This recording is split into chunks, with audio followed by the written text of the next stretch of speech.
is talking about Reiner. She's only like 19 or 20, and she's the one who found her parents with their throats slit and stabbed lots of times. There's fresh info in this clip. Listen to what Billy Bush says. It started like a perfect Hollywood fairy tale, and then turned into total chaos. From the outside, the Reiners seemed impossible to touch. Rob Reiner is this famous director who made some of Hollywood's favorite movies. Michelle was the quiet, strong support for the family. The kids grew up with creativity, cameras, and lots of clapping. Red carpets, big smiles, everything looking perfect. But behind all that sparkle, pressure was building up for years. Then December came. One night it all broke. What people only whispered about as small tensions exploded into a huge nightmare that shocked all of Hollywood. Their son, Nick Reiner, is now accused in this thing that ripped the family apart, while his sister Romy says there's a lot more to it than people see. Loyalty, blame, secrets, and family name all smashed together quick, and nothing in this story feels simple or clean. Rob Reiner spent years making stories about love and family, and suddenly his own life turned dark and confusing. Nick had problems out in the open for years, and the stress just kept going. People close to the family say the pressure never stopped. You could sense something coming, like a storm no one wanted to admit was on the way. Investigators are looking back now at old things Nick said about his dad. Those words sound way different looking back. It makes you ask a tough question. Was this already heating up long before that night? The big moment that changed everything happened December 13th, 2025, a day that was supposed to be happy, not awful. That night, Rob and Michelle went to a huge Christmas party at Conan O'Brien's place. Hollywood people everywhere, laughing, drinks, music, cameras going off. On top, it looked fun and festive. But underneath, something felt wrong. Lots of people who were there later said a big fight broke out between Rob and Nick. It wasn't quiet or small. Voices got loud, faces looked angry, tension so strong everyone stopped smiling. I heard this from a friend in the neighborhood. Word is the son Nick went into his parents' house, stabbed both mom and dad, and the daughter, I think she lives on the property or in the house or the back house, found them, and the mom was still alive, and she called the ambulance and rode with her mom in it. Guests started looking at each other. The whole mood changed fast. A bunch of people said Nick acted weird and made them uneasy, like he wasn't really there in his head. And here's the crazy part. Nick now says he didn't do anything bad that night. He says he's getting blamed wrong, and he's pointing right at his sister Romy. According to Nick, Romy was the one making trouble. He says she turned the whole thing around and pushed her version. By morning, talk from that party was spreading fast in Hollywood groups. One thing kept coming up again and again. Nick had everyone feeling on edge. Investigators started putting pieces together right away from those tense hours before it all went bad. Rob didn't run from it. He dealt with it straight up. People who saw it said he tried to calm Nick down, not make it worse. Michelle stuck right by Rob's side the whole time. Strong, focused, together. Everything they did looked like trying to fix things quietly, not like they were denying it. When Rob and Michelle left the party, they didn't make a big scene or yell. They left on purpose, almost like protecting, leading Nick away from cameras and talk. To people watching, it looked like two parents doing everything to keep family stuff private. No mad faces, just sad heartbreak. But Nick's face told another story. People heard him say, "I'm not the one causing this. It's Romy stirring everything up." That line shocked everyone there and became the quote people repeated most from the night. Everyone kept talking about it. Later that same night, Rob got a call from his friend Eric Idle. The difference was huge. He was laughing, joking, talking about fun, creative ideas, especially the Spinal Tap sequel everyone waited so long for. Eric said Rob sounded happy and looking ahead. No drama, no freak-out. But a few days before, Rob told a close friend quietly, Sometimes I don't know how to reach Nick anymore. That hits different now. At the same time, Romy told someone close, Nick's blaming me for things I didn't even do. The bad feelings between the brother and sister clearly didn't start that night. They had been building slow. When the family got back to their Brentwood house in the early hours of December 14th, something really upsetting happened. A moment that shocked everyone who knew them. Authorities later said it happened before the sun came up, but the exact time wasn't clear. And the sister, if you look at pictures of Romy, I promise you she knew. And again, people say she was the one who called the cops and said, "Check out Nick." Michelle died in the ambulance, but she had enough time to tell her daughter it was Nick, their son, who stabbed them, and that's how they figured it out fast, and he's in jail now. Around mid-afternoon, Romy, who lived across the street, came over because she couldn't get hold of her parents. The second she walked in, she knew. Something was really wrong. In minutes, she called for help. Paramedics and LAPD got there quick, sirens cutting through the quiet Brentwood streets. Inside, Rob and Michelle were found not moving, and it caused instant shock and confusion. The house got closed off, and investigators treated it as a serious family problem right away. And here's the part that changed it all. No broken doors, no forced entry, doors locked, windows safe, nothing messed up. That meant whoever did it didn't break in. They were already inside or let in on purpose. Neighbors got asked questions all up and down the quiet tree-lined street. Weirdly, no one heard a thing. No alarms, no yelling, no mess, just quiet. The kind of quiet that doesn't feel nice. It feels heavy. Investigators said the house felt calm, locked up, and echoey. Even little sounds should carry there. One detective said it was too quiet to make sense. And then another twist came. Nick spoke again, saying, "I wasn't even there when it happened. Romy's hiding something. She knows more than she's saying." That hit hard everywhere. Romy shut it down fast, telling a friend Nick was twisting it all and trying to make her look bad. As detectives looked deeper, one thing stood out. Whoever went through that house that night knew it really well. Every step looked controlled, exact, on purpose. That quiet wasn't peaceful. It was tension ready to blow up. Police records say Nick left the Brentwood house around 4 a.m. Right after he checked into the Pier-Eyed Hotel in Santa Monica, acting calm and polite, totally normal. Staff said he smiled, asked about breakfast, and showed no stress at all. No shaking, no panic, just a regular guest. But hours later, after he left, investigators searched the room and found something that made them stop cold. Something that changed the whole case. Reports say they found evidence in that hotel room that broke the case open. Whatever it was, linked straight back to what happened in the Reiner house, putting Nick right in the middle of the timing in a way no one could ignore. One clue connected his hotel stay directly to the Brentwood stuff. From then on, Nick wasn't just on the side of the case anymore. Romy's 28, by the way. But that's a big part of what the prosecution is using, you guys. If it's called a dying declaration, it can go into court even though it's hearsay because it's an out-of-court statement from someone. What made it weirder was how quick his stay was. He checked in, stayed low, and left before sunrise, only a few hours in the room, like he didn't want anyone to notice him there. Later that day, cameras caught Nick at a gas station near Exposition Boulevard and Vermont Avenue. He walked in easy, grabbed a water bottle, paid, and walked out. No hurry, no pause, just normal stuff like any regular day. He didn't look worried. He didn't look upset. His face stayed calm, steady, hard to read. When reporters asked him about that morning later, Nick shot back. "I had nothing to run from. I didn't do anything wrong."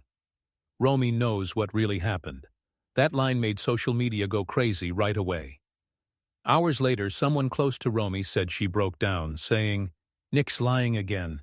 He's trying to pin this on me." The blaming back and forth was out there now.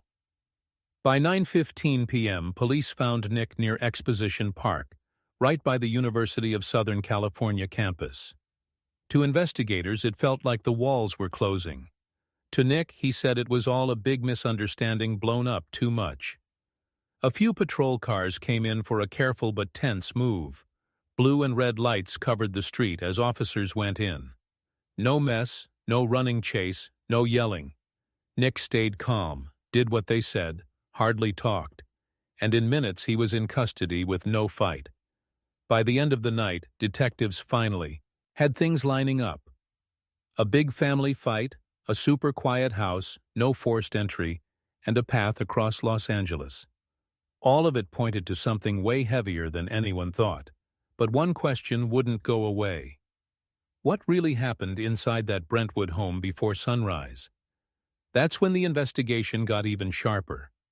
Once the house was locked down, forensic teams went in, checking every room carefully.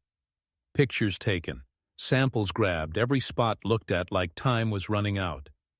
In the command center, investigators gathered around maps and screens, putting the night together minute by minute. No cameras in the house, no clear digital times, so the medical examiner had to use only science, small temperature changes, body signs, tiny details left by whoever was there. Every clue mattered so much more. Just as they started closing in, Nick reportedly told detectives, "You're wasting time. I didn't do anything. Romy was there after me. Ask her." That opened the case up again. Romy, through her lawyer, pushed back strong, saying Nick was twisting the truth to save himself. Two siblings, two different stories, no match at all. But a dying declaration comes in over hearsay objection. So if Romy Reiner actually goes on the stand and repeats that her mom told her while dying that it was her brother, Nick, oh my God. Forensic teams looked hard at two main things to figure out timing: rigor mortis and lividity. The natural body changes that show when someone died. Those became the main part of the timeline. After lots of checking, the medical examiner said both Rob and Michelle probably died in the early morning hours, almost 12 hours before anyone found them. That matched what detectives already thought. It happened deep in the night during those quiet hours when the neighborhood was sleeping and didn't know. Then the injuries. Forensic people called them sharp force wound, NDS, up close, face to face, not from far away. Whoever did it had to be right there. What shocked experts wasn't just the wounds, but the pattern. The signs showed it wasn't quick or wild. It went on longer, repeated moves, high energy. Every expert looking at it said the same. This wasn't random. It was on purpose.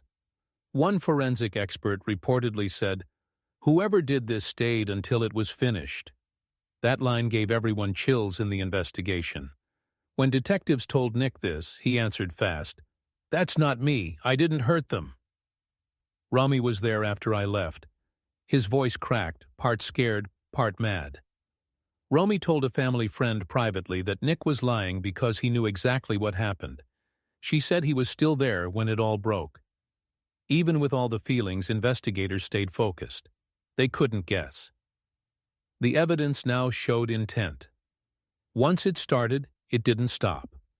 After the forensic reports came in, Nick Reiner got charged officially with 2 counts of first-degree murder, 1 for each parent. In California, that's the most serious. Prosecutors said they believed it was on purpose and maybe planned. Then they added special circumstances because of multiple victims under California law. That one thing changed it all. It moved the case to the top level possible. If he's found guilty, Nick could get life in prison with no parole ever. The Los Angeles District Attorney's Office put out a statement saying the forensic evidence fit everything needed for those charges. Overnight, it went from family tragedy to one of the biggest legal fights the city had seen in years. In all the pictures of Romy, you can see, at least I think I see, in her eyes like concern, like pain. There's this missing joy you see in the other brother's face. And then you see Nick, who looks really disturbed in every photo. He looks more and more disturbed, more and more like a criminal. Still, Nick wouldn't give up. Standing with his lawyer, he said, "I'm innocent. I didn't do this. Rami set me up." That video played over and over on news. Rami's lawyers hit back right away, saying Nick was making up stories to protect himself. Prosecutors even said the family stuff was unlike anything they'd seen. With the timeline solid, the cause clear, and Nick's path tracked across Los Angeles, the case got tight fast. When Nick went in front of a judge the first time, the courtroom went dead quiet. The silence, the tension, even the plain gray clothes he had on felt like a shock. On the morning of December 17, 2025, Nick got brought into a Los Angeles courtroom with heavy security for his first appearance. Up until then, it was all in reports and secret files. That day, it went public. No cameras, no live video, no press shots. The court said no broadcasts, locked it down tight. A small group of reporters and officials waited as the doors opened. Nick walked in with two deputies and sat at the defense table. His steps echoed in the quiet room. One reporter said later Nick mouthed, "I didn't do this." Social media blew up in minutes. As the judge read the charges, Nick stood still, hands tight together. When asked his plea, he said strong, "Not guilty. I loved my parents. I would never hurt them." Rami knows the truth. But the thing that shocked people most wasn't his words. It was the padded harm prevention smock he wore. Pale, protective, you couldn't miss it. That one picture stuck in everyone's mind and showed this case went way darker. No one spoke. Not the judge, not the lawyers, not even a clerk clearing their throat. The hearing went on like the smock wasn't even there. When it officially started, the room got super heavy quiet, just papers moving, just the clerk's voice reading charges, slow and exact. 2 counts of first-degree homicide. 1 for Rob Reiner, 1 for Michelle Reiner. No feelings, no extra talk, just the law do it. Nang its thing. When the judge asked if Nick understood his rights, he answered clear and calm. "Yes, Your Honor." That was it. The only thing he said the whole hearing.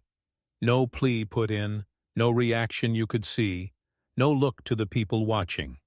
Nick sat straight, staring ahead like he was getting ready for a hit.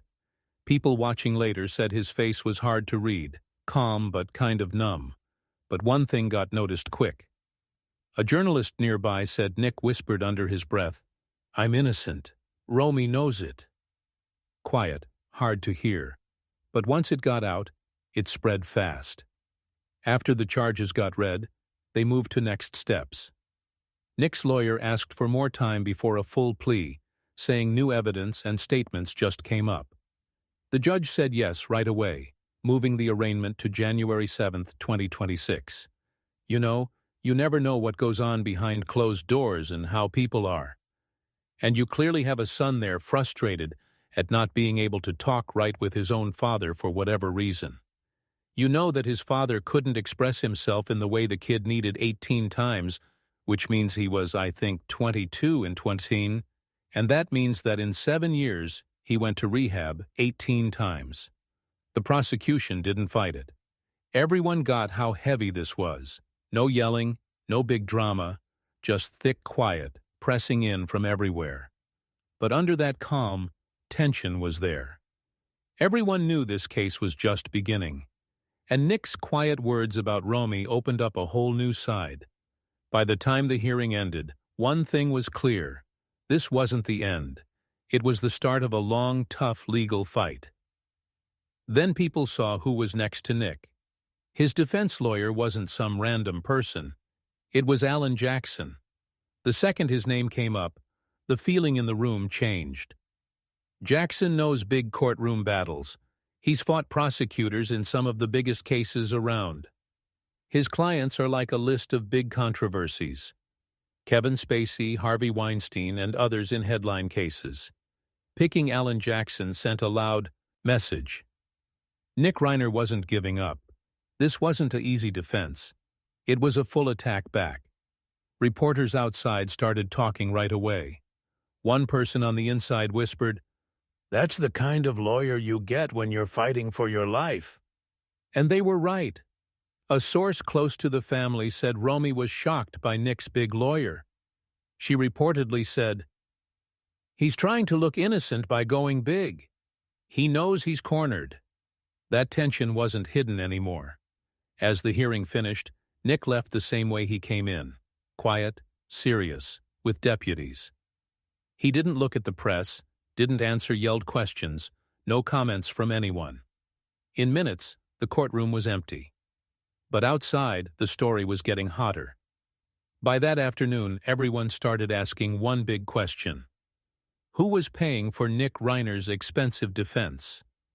The talk started right away. Anyone in law knows a case like this costs a ton fast. 2 first-degree murder charges with special circumstances can go on for years. Experts, forensics, tons of papers. The cost can go over $1 million before a jury even sits. Insiders did the math, and most said this defense could easily go over $1 million, maybe way more. And that's when it got messy. Nick had no new acting jobs, no clear money coming in, no public deals to cover costs like that. The difference between his money and his lawyer team made social media explode. Some guessed family estate money was paying. Others asked if that was even okay while things weren't decided legally. Estate lawyers said quick it was a tricky area with lots of risk. One legal person said straight, if Nick's using shared family money, Romy could fight every payment. That hit strong. Sources close to the family said Romy was mad. She reportedly told a friend, "He's using money that isn't his. Dad would never have allowed this." That made everything worse.